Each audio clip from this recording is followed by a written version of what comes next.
እጅግ ብዙ ሰዎችን እያጠቃና ለሞት እያበቃ ያለው የደም ካንሰር በምን ምክንያት ይመጣል? ምክንያቶቹ ምንድን ናቸው? ሕክምናው ምን ይመስላል? ምልክቶቹና መከላከያ መንገዶቹስ ምን ይመስላሉ?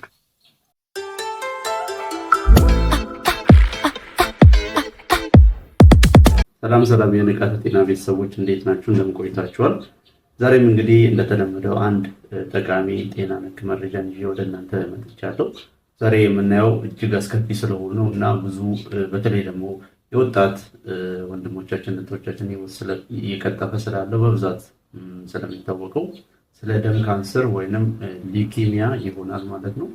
ዛሬ ስለዚህ አስከፊ በሽታ እንመለከታለን። እንግዲህ አዲስ ከሆናችሁ ሰብስክራይብ በማድረግ ሌሎችም ሼር በማድረግ ይህ መረጃ እንዲደርሳቸው አድርጉ። እስከ መጨረሻው ድረስ አብራችሁን ቆዩ። እንግዲህ የደም ካንሰር ወይንም ሊኪሚያ እንደ ማንኛውም ካንሰር እነኚህ ህዋሳት የደምና ተያያዥ ህዋሳት ከቁጥጥር በላይ ወይንም ከቁጥጥር ውጭ በሆነ ሁኔታ ሲመረቱ የሚፈጠር ህመም ነው ወይንም የሚከሰት በሽታ ነው ማለት ነው። የደም ካንሰር እንግዲህ በጸባዩ ትክክለኛ የሆኑት ጤነኛ የሆኑት የሰውነታችን የተገነባባቸው ህዋሳት ባልሆነ መንገድ ከቁጥጥር ውጭ በሆነ ሁኔታ ሲራቡ የሚከሰት በሽታ ነው እንደምናውቀው ማለት ነው። እንግዲህ ሰውነታችን የህዋሳት ምርት የተለያዩ የሰውነታችን ውስጥ ያሉ ህዋሳት እንግዲህ ይሞታሉ፣ አዲስ ደግሞ የተመረተ ህይወት ይቀጥላል ማለት ነው። ነገር ግን አንዳንድ ጊዜ እነኚህ የሚመረቱት አዳዲስ ህዋሳት ከቁጥጥር ውጭ ከሰውነታችን ቁጥጥር ውጭ ይወጡና ከፍተኛ ጉዳት ያመጣሉ። ይህም በዋናነት ካንሰር ይባላል። እንግዲህ የደም ካንሰርም ከደምና ደም ጋር ተያያዥ የሆኑ የተለያዩ ህዋሳት አሉ። እነኚህን እንግዲህ ከቁጥጥር ውጭ በሆነ ሁኔታ ሲመረቱ የሚከሰት የካንሰር አይነት ነው የደም ካንሰር ወይንም ሊኪሚያ ማለት ነው። እንግዲህ አንዳንድ አሃዛዊ መረጃዎችን ወደ እናንተ ለማድረስ ያክል በ2020 እንደ ፈረንጆቹ ማለት ነው በ2020 እንደ ፈረንጆቹ ብቻ ከ475,000 በላይ አዳዲስ የደም ካንሰር ታማሚዎች ተገኝተዋል ማለት ነው። ይሄ ምን ያህል ሰፊ ትልቅ ቁጥር እንደሆነ መገመት ይቻላል። እንዲሁም ደግሞ የኢንሲደንሱ ወይንም ምን ያህል ያጋጥማል ከብዙ ሰዎች ምን ያህል ያጋጥማል የደም ካንሰር ብለን ካየን ከ100,000 የሚሆኑ ሰዎች ቢያንስ 5.4 የሚሆን ሰው ብዙ ጊዜ ያጋጥመዋል። ያ ማለት ከ100,000 ሰዎች 5.4 ሰዎች የደም ካንሰር ይገጥማቸዋል። ስለዚህ ይሄ ቀላል የምንለው ቁጥር አይደለም ማለት ነው። እንግዲህ ምክንያቶቹ ምንድናቸው ነው? ምንነቱን አየን። ምክንያቶቹን ስናይ ደግሞ የተለያዩ ምክንያቶች ሊሆኑ ይችላሉ። ዘርፈ ብዙ ምክንያቶች ናቸው ያሉት። እንግዲህ የመጀመሪያው በዘር ነው። ከዘረመላችን ጋር የተያያዘ ምክንያት ሊኖር ይችላል። አንዳንድ ሰዎች በዘር ምክንያት ይሄ በሽታ ሊይዛቸው ይችላል የደም ካንሰር። ለምሳሌ ዳውን ሲንድሮም የሚባለው የአእምሮ እድገት መዛባት ወይም አእምሮ እድገት ዝግመት የሚባለው ያለባቸው ሰዎች ለደም ካንሰር የመጋለጥ እድላቸው ሰፊ ነው። እንዲሁም ሊምፎማ፣ ማይሎማ የሚባሉ የደም ካንሰር አይነቶች አሉ። እነሱም እንግዲህ ከቤተሰቦቻቸው በዘር ያለባቸው ሰዎች ካሉ የመያዝ እድላቸው ይሰፋል። ስለዚህ አንዱ ወሳኝ የዚህ ካንሰር ምክንያት ከሚባሉት ውስጥ አንዱ ዘር ነው። ሁለተኛው ደግሞ የተለያዩ ጉዳቶች ወይንም ለምሳሌ ለጨረር መጋለጥ ላይ ጨረሮች አሉ። እንግዲህ ብዙ ጊዜ ሰዎች ራጅ ስንነሳውን ራጅ የሚያነሳው መሳሪያ ጨረር ይለቃል። ኤክስሬ የሚባል የጨረር አይነት ይለቃል። እንዲሁም አቶሚክ ቦምብ ለምሳሌ አሁን በጃፓን አካባቢ አሜሪካ በሆነ ጊዜ ያወረደችው ቦምብ አለ። እሱም ከፍተኛ የጨረር ይለቃል። ያም ደግሞ የሚባለው ጋማሬ የሚባለው እጅግ አደገኛ የሆነውን የጨረር አይነት ይለቃል። ስለዚህ አንዱ አቶሚክ ቦምብ እንዲሁም የተለያዩ ጨረሮች በመጋለጥ ሊመጣ ይችላል። እንግዲህ እንደምናውቀው ፀሐይ ውስጥም ጨረር አለ። የፀሐይ ብርሃንም የራሱ የሆነ ጨረር አለው። ለረጅም ጊዜ ለፀሐይ ብርሃን መጋለጥም ጉዳት አለው ማለት ነው። አንዱ ጨረር ነው ለዚህ በሽታ ምክንያት የሚሆነው። ሁለተኛው ደግሞ መድኃኒቶች ናቸው። መድኃኒቶች በተለይ ደግሞ ይሄ እነኚህ ካንሰር ለመከላከል የሚያገለግሉ መድኃኒቶች በነገራችን ላይ ሌላ ካንሰር ሊያመጡ ይችላሉ። እሱም ማወቅ አለብን። ለምሳሌ አንድ ሰው ሌላ ካንሰር የጉበት ካንሰር ለምሳሌ ቆዳ ሊኖርበት ይችላል። እሱን ለመዳን ከሱ እንዲሻለው የሚወስዱ መድኃኒት ደግሞ የደም ካንሰር ሊያመጣበት ይችላል። ስለዚህ ከደም ካንሰር አንዱ ምክንያቶች ተብለው የሚጠቀሱት አንደኞቹ ኬሞቴራፒ ወይንም ይሄ ለካንሰር ሕክምና የሚያገለግሉ መድኃኒቶች አንደኞቹ የደም ካንሰር አምጪ ምክንያት ወይንም መንስኤ ተብለው ይወሰዳሉ። ሌላው ደግሞ እንደዚህ ኬሚካሎች ለምሳሌ እንደ ቤንዚን ለምሳሌ ካንሰር አምጪ ከሆኑ ኬሚካሎች አንዱ ነው። ስለዚህ ይህ ማደያ አካባቢ የሚሰሩ ሰዎች እጅግ ከፍተኛ ጥንቃቄ ሊያደርጉ ይገባል። ምክንያቱም ቤንዚን በጸባዩ ካንሰር አምጪ ከሆኑ ኬሚካሎች አንዱ ስለሆነ። ሌላው ምክንያት ደግሞ ኢንፌክሽኖች ነው። የተለያዩ ኢንፌክሽን በተለይ ቫይረስ እንደ HIV ቫይረስ፣ ሂማንቲ ሊምፎሳይት ቫይረስ የሚባል አለ። የተለያዩ ቫይረሶች ኤፕስቲን ቫይረስ፣ ሴቶሜጋሎ ቫይረስ የሚባሉ የተለያዩ ቫይረሶች አሉ። ይህ የቫይረስ ኢንፌክሽንም የደም ካንሰር ምክንያት ሁለተኛ ደረጃ አምጪ ምክንያት ተብለው ይወሰዳሉ። ሌላው የጨጓራ ባክቴሪያ እንግዲህ ለረጅም ጊዜ ሳይታከም ስር ሰዶ ከቆየ ጋስትሪክ ሊምፎማ ወይንም የደም ካንሰር አይነት ሊያመጣ ይችላል ማለት ነው። ስለዚህ በዋነኝነት በአራት ይከፈላል ማለት ነው እንጂ ምክንያቶቹ አንደኛ በዘር ነው፣ ሁለተኛ ደግሞ ጨረር ነው፣ ሶስተኛ ኢንፌክሽኖች ናቸው ማለት ነው።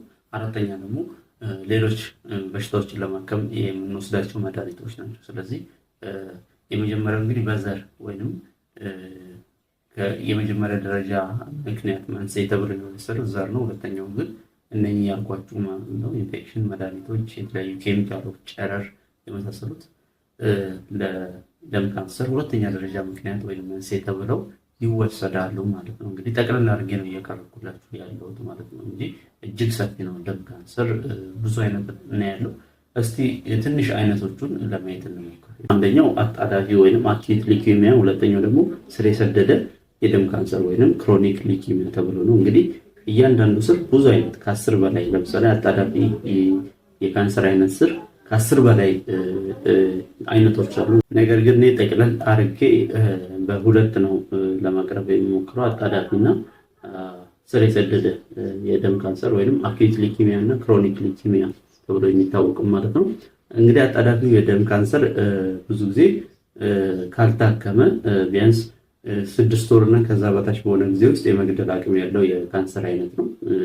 እጅግ ፈጣን የሆነ የነኚህ የደም ካንሰር የደም ህዋሳት ምርት ይኖራል። በዚህ ጊዜ እነኚህ የካንሰር ህዋሳት በፈጣን ሁኔታ የሚመረቱ ከሆነ እና የተለያዩ ኦርጋኖችን የተለያዩ አካል ክፍሎችን የሚሞሉ ከሆነ እንግዲህ የደም ካንሰር የያዘው ሰው ወይ አጣዳፊ የደም ካንሰር የያዘው ሰው በአጭር ጊዜ ውስጥ 6 ወር ባልሞላ ጊዜ ውስጥ ህይወቱ ሊያልፍ ይችላል ማለት ነው። ይሄ አጣዳፊ የምንለው። ሁለተኛው ደግሞ ስር የሰደደ ነው። ይሄ እስከ ዓመታት ቢያንስ ከ2 እስከ 6 ዓመታት ድረስ የሚቆይ ወይንም ካልታከመ ለዚህ ይሄን ያህል ረጅም ለሆነ ጊዜ ለሞት የማያበቃው የካንሰር አይነት ነው። ይሄ አጣዳፊ ያልሆነ ወይንም ክሮኒክ ሊኪሚያ የምንለው የደም ካንሰር አይነት ማለት ነው።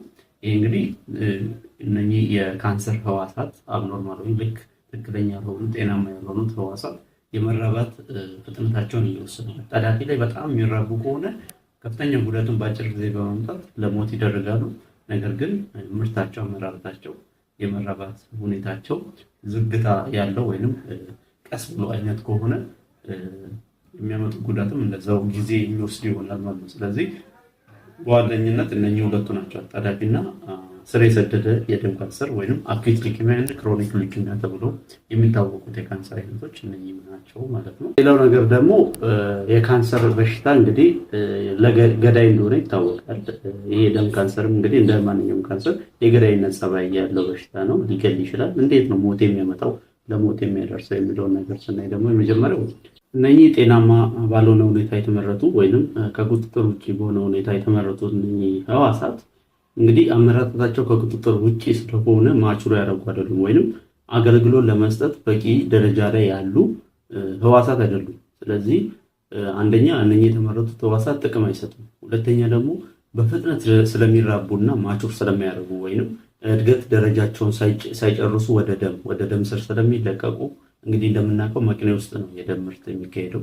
እዛ ውስጥ እንግዲህ እነኚህ ማቹር ያልሆኑ ያላደጉ ጥቅም ሊሰጡ የማይችሉ የካንሰር ህዋሳት ከዛ በብዙ መጠን ወደ ደም ስር ይለቀቃሉ። ስለዚህ እነኚህ ምን ያደርጋሉ? የጤነኛ የሆኑ የህዋሳት ምርት እንዳይኖር ያዛባሉ። ምክንያቱም ቁጥራቸው እጅግ ብዙ ነው የሚሆነው። ምክንያቱም እድገታቸውን ሳይጨርሱ ስለሚለቀቁ በጣም ቁጥራቸው እጅግ ብዙ ስለሚሆኑ ጤነኛ ወይንም ጥቅም የሚሰጡት የደም ህዋሳት በበቂ ደረጃ እንዳይመረቱ ምን ያደርጋሉ? አንደኛ ቦታ ያጣብባሉ፣ ሁለተኛ ደግሞ የአመራረት ሂደቱን ምን ያደርጋሉ? ያዛባሉ። ስለዚህ ጤነኛ የሆኑት ህዋሳት ምርትም እንዲቀንስ ያደርጋሉ ማለት ነው። በዛ ምክንያት የደም ማነስ ይገጥመናል። የደም ማነስ ሲባል ቀይ የደም ህዋሳት ቁጥራቸው በጣም ያንሳል። ሁለተኛ ነጭ የደም ህዋሳት ቁጥራቸው በጣም ያንሳል። ፕላትሌቶች ቁጥራቸው በጣም ያንሳል። ስለዚህ ፓንሳይቶፔኒያ ወይንም ሁሉም የደም ህዋሳት አይነቶች ቁጥራቸው ከመጠን በላይ ትንሽ የሆነና እጅግ አደገኛ ሁኔታን ይፈጥራል ማለት ነው። አንዱ ይሄ ነው። ሁለተኛው ደግሞ እንዳልኳችሁ እነኚህ ከቁጥጥር ውጭ የተመረጡት እነኚህ የካንሰር የደም ህዋሳት የካንሰር ህዋሳት የተለያዩ የአካላችን ክፍሎች ውስጥ ሄዱና ምን ያደርጋሉ? ይሰገሰጋሉ። ለምሳሌ ይሄ ሜኒንጅ የምንለው ወይም የአእምሯችን ሽፋን፣ ይሄ የወደቃችን ሽፋን ወይም ፔሪቶን የምንለው ልባችን፣ ሳምባችን ውስጥ በመሄድ ምን ያደርጋሉ? ይሰገሰጋሉ፣ ይጠቀጠቃሉ። ስለዚህ እነኛ አስፈላጊ አካላት ስራቸውን እንዳይሰሩ ስራቸውን እንዲያቆሙ በማድረግ በፍጥነት ለሞት ያበቃሉ ማለት ነው። ስለዚህ ዋነኛው ለሞት የሚያበቃው እነኚህ ናቸው። አስፈላጊ ህዋሳት ስራቸውን እንዳይሰሩ በማስጠበቅ፣ ሁለተኛ ደግሞ ጤነኛ የሆኑ የደም ህዋሳት ምርቶች እንዳይኖሩ በማድረግ ለሞት ያደርሳሉ ማለት ነው። ስለዚህ የደም ካንሰር እንዴት ነው ሞት የሚያመጣው የሚለው ዋነኛ ምክንያት እንግዲህ እነኚህ የጠቀስኩላችሁ ናቸው ማለት ነው። ምልክቶችን ደግሞ የደም ካንሰር ምን አይነት ምልክቶች ያሳያል? የደም ካንሰር የያዘ ሰው ምን አይነት ምልክቶችን ያሳያል ስንል የመጀመሪያው ከፍተኛ ድካም ነው። እንዳልኳችሁ በቂ የደም ምርት አይኖርም። ጤነኛ የደም ምርት ስለሚቀንስ ቶሎ ድካም ይፈጠራል። ሌላው ደግሞ ክብደት መቀነስ ነው።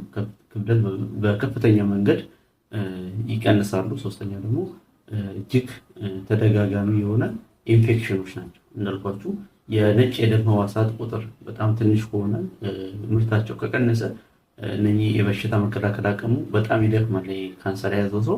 ስለዚህ ተደጋጋሚ ኢንፌክሽኖች ይይዙታል ማለት ነው። ተደጋጋሚ ኢንፌክሽን።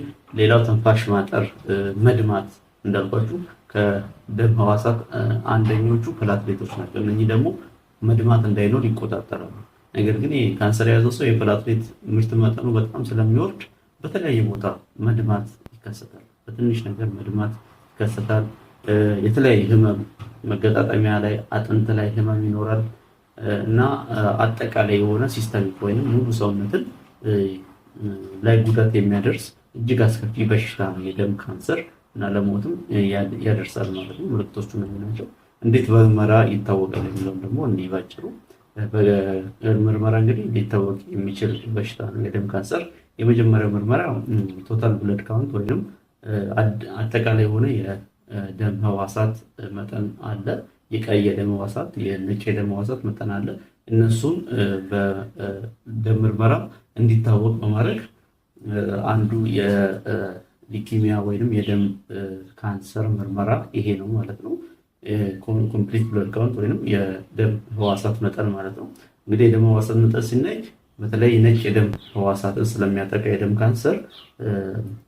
ካንሰር ያለባቸው ሰዎች ኖርማል ጤነኛ ከሆኑ ሰዎች በብዙ እጥፍ እስከ 10 እጥፍ ድረስ እነኚህ የነጭ ደም ህዋሳት ቁጥር ሊጨምር ይችላል። ምክንያቱም እነኚህ የካንሰር ህዋሳት ሳያድጉ ወይም እድገታቸውን ሳይጨርሱ ወደ ደም ስለሚለቀቁ ቁጥራቸው እጅግ በጣም ብዙ ነው የሚሆኑ። ከጤነኞቹ በጣም ስለሚበዛ የደም ህዋስ ቁጥር መጠንም እጅግ በጣም ከፍተኛ ይሆናል ማለት ነው። አንዱ እንግዲህ ይሄ የደም ቁጥር ምርመራ ነው። እንዲሁም ቲዩመር ማርከር የሚባሉ አሉ። ሌላው ደግሞ የዘረመል ምርመራ ወይም ጄኔቲክ ቴስት የምንለው ነው። እንግዲህ የማንኛውም ሰው የህዋሳት ምርት የደም ህዋሳት ሊሆን ይችላል፣ ሌሎች ህዋሳት ምርት እንግዲህ በእኛ ውስጥ ባሉ ዘረመሎችን ቁጥጥር የሚደረግለት። ስለዚህ ዘረመል ላይ መዛባት ካለ ወይም ይሄ ጄኔቲክ ዲፌክት የምንለው ማለት ነው ካለ ይሄ የደም ካንሰር ከዛ መጥቷል ተብሎ ስለሚታሰብ የዘረመል ምርመራ ወይም ጄኔቲክ ቴስት አንዱ የካንሰር ምርመራ ነው። ሌላው ደግሞ ሲቲ ስካን እና አልትራሳውንድም እንደ ምርመራ ያገለግላሉ። በተለይ ይሄ መቅኔ ላይ በሚታየው ለውጥ ምክንያት መቅኔ ላይ በሚደረገው በዚህ በሽታ ምክንያት እንግዲህ መቅኔ የደም ሕዋሳት ምርት ማምረቻ ቦታ እንደሆነ ሁላችንም እናውቃለን። ያ አካባቢ በደም ካንሰር ምክንያት ከተጎዳ እንግዲህ በሲቲ ስካን በኤምአርአይ ወይም በአልትራሳውንድ ሊታወቅ ይችላል ማለት ነው።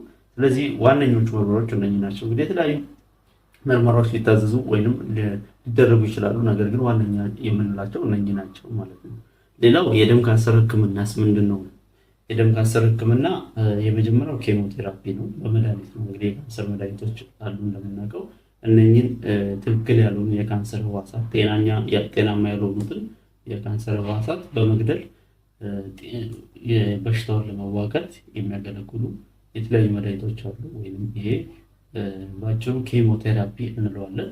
ሁለተኛው ደግሞ የጨረር ህክምና ነው። እንግዲህ ካንሰርን ለማከም ከሚያገለግሉ የህክምና አይነቶች አንዱ የጨረር ህክምና ወይም ራዲዮቴራፒ የምንለው ነው።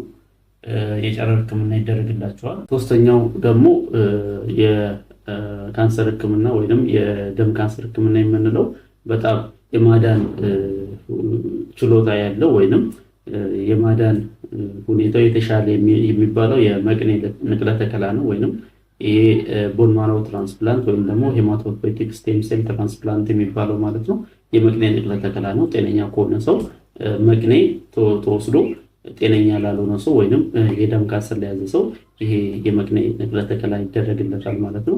ይህ እንግዲህ ከሌሎች የማዳን አቅሙ የተሻለ ነው ተብሎ የሚታሰበው ህክምና ነው ለካንሰር ማለት ነው። በዋነኝነት እንግዲህ ህክምናዎቹ ይሄን ይመስላሉ ማለት ነው።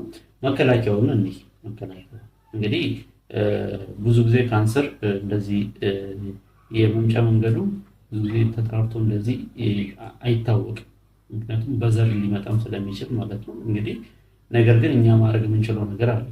በዘር አንድ ሰው ካልተላለፈበት እና በሌሎች ምክንያቶች ሊመጣ ስለሚችል አንድ ሰው ራሱን ለመከላከል የሚያደርጋቸው ነገሮች አሉ። እኛ ራሳችን ለመከላከል የመጀመሪያው ቅድመ ካንሰር ምርመራ ነው ወይም ፕሪ ካንሰር ቴስት የምንለው ነው። ማንኛውም ሰው በህይወት ቢያንስ በየዓመቱ አንዳንድ ጊዜ ቅድመ ካንሰር ምርመራ ሊያደርግ ይገባል። ምክንያቱም ካንሰር ቶሎ በፍጥነት ሳይስፋፋ ወይም ስር ሳይሰድ ከተደረሰበት ሊድን የሚችል በሽታ ስለሆነ ቅድመ ካንሰር ምርመራ ሁላችንም ቢያንስ በዓመት አንድ ጊዜ ሊደረግ ይገባል ማለት ነው። ሁለተኛው ደግሞ ይሄ ጎጂ ከሆኑ ጨረሮች ራስን መጠበቅ ነው። እንደዚህ ተደጋጋሚ የሆነ አልትራሳውንድ፣ ተደጋጋሚ የሆነ ራጅስ የሚነሳ ሰው ለዚህ በሽታ የመጋለጥ እድሉ ከፍ ስለሚል በተቻለ መጠን የጨረር ህክምናዎች ወይም የጨረር ምርመራዎች ከሚደረጉበት ቦታ ማራቅ አለብን። ከተቻለም የሚደረጉት እነኚህ ምርመራዎች ካስፈለጉ ቁጥራቸው ማነስ አለበት እና በተራራቀ ጊዜ ነው ማድረግ ያለብን። የራጅ የምንነሳ ከሆነ ሲቲ ስካን ወይም የተለያዩ የጨረር የሚጠቀሙ መሳሪያዎች ጋር የምንቀርብ ከሆነ የመቀረብ ሁኔታችን የተራራቀ መሆን አለበት እና በህይወታችን ቢያንስ ትንሽ ጊዜ ነው ለጨረር ማጋለጥ ያለብን። ከጨረር ራሳችንን መጠበቅ አለብን። ሌላው ደግሞ መድኃኒቶችን በአግባቡ በስርዓቱ በታዘዘው መልኩ መውሰድ ነው። አንዳንድ መድኃኒቶችን ሳናውቅ እንወስዳለን። ያሽላል ስለተባለ ሁሉም መድኃኒት እንወስዳለን። ከመጠን በላይ መውሰድ አለ። ስለዚህ ሁሉም መድኃኒት ሳይድ ኤፌክት የጎንዮሽ ጉዳት እንዳለው አውቀን መድኃኒቶች በአግባቡ ነው መወሰድ ያለባቸው። እንግዲህ ምክንያቱም እነኚህ መድኃኒቶች ማናውቃቸው ከሆኑ ኦቨርዶዝ ወይም ከመጠን በላይ ከተወሰዱ ለደም ካንሰር የማጋለጥ እድል ሊኖራቸው ስለሚችል መድኃኒቶችን በጥንቃቄና በአግባቡ መውሰድ ይኖርብናል ማለት ነው። ስለዚህ ይህን በማድረግ ከዚህ አስከፊ በሽታ ራሳችንን እንከላከልላለሁ። እንግዲህ በቂ መረጃ ስለ ደም ካንሰር ወይም ሊኪሚያ አግኝታችኋል ብዬ አስባለሁ። ቀረ ምትሉ ካለ ደግሞ በኮሜንት ላይ ይስተካከላል። አዲስ ከሆናችሁ ሰብስክራይብ አድርጉ፣ ቤተሰብ ሁኑ። ሌሎች የጤና መረጃዎች እንዲደርሷችሁ ደግሞ የደወል ምልክቱን ተጫኑ። ላይክ እና ሼርም እንዳይረሳ። ቀጣይ ደግሞ ሌላ የጤና መረጃን ይዤ እመለሳለሁ። እስከዛው ድረስ በጤና ሰንብቱ።